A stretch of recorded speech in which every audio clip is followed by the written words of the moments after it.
அம்பலத்தை அம்பு கொண்டு அசங்கென்றால் அசங்குமோ, கம்பமற்ற பார்க்கடல் கலங்கென்றால் கலங்குமோ, இன்பமற்ற யோகியை இருளும் வந்து அணுகுமோ, செம்பொன்னம்பலத்துளே தெளிந்ததே சிவாயமே.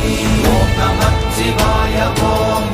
பசுவை கடவுளாக பார்க்கும் மானிடர்கள் ஆலயத்தில் கடவுளாக காட்டப்படும் சிலையின் முன்பே இசை வாத்தியங்கள் முழங்குவதைக் கண்டு மகிழ்ச்சி அடைகிறார்கள்.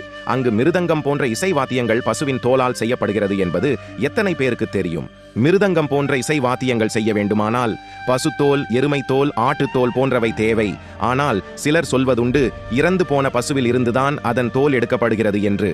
ஆனால் அது உண்மை அல்ல. இயற்கையாகவே இறந்துவிட்ட பசுவின் தோலை மிருதங்கத்திற்கு உபயோகப்படுத்த முடியாது. பசு இயற்கையாக இறந்தால் இரத்தம் உறைந்துவிடும், தோல் இறுகிவிடும். அதனால் இயற்கையாக இறந்த பசுவின் தோலை இசை வாத்தியத்திற்கு பயன்படுத்த முடியாது. உயிருடன் கழுத்து அறுத்து கொலை செய்யப்பட்ட பசுவின் தோலை மட்டுமே மிருதங்கம் முதலிய இசை வாத்தியங்களுக்கு பயன்படுத்த முடியும். ஆலயங்களில் கடவுளின் பெயரால் செய்யப்படும் இந்த கொடுமை ஏற்புடையதா? இயற்கை உண்மை கடவுள் இதை சம்மதிப்பாரா? அதனால்தான் வள்ளலார் இயற்கை உண்மை கடவுளுக்காக கட்டிய சத்திய ஞான சபையில் மிருதங்கம், மத்தளம், புல்லாங்குழல், பிடில் போன்ற எந்த வினோதங்களும் இருக்கக்கூடாது என்றார். அழகா சொன்னாரு வள்ளலார். சிறு தெய்வ வழிபாடு கூடாது, ஒரு தெய்வ வழிபாடே உண்டு அப்படின்னாரு.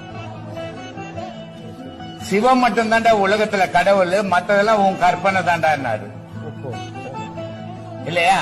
சிவம்ன்றது என்ன அப்படின்னா யாருக்காவது சொந்தமானதா? அது அப்படின்னா யாருக்கும் சொந்தம் இல்ல, உலகத்துக்கு சொந்தமானது.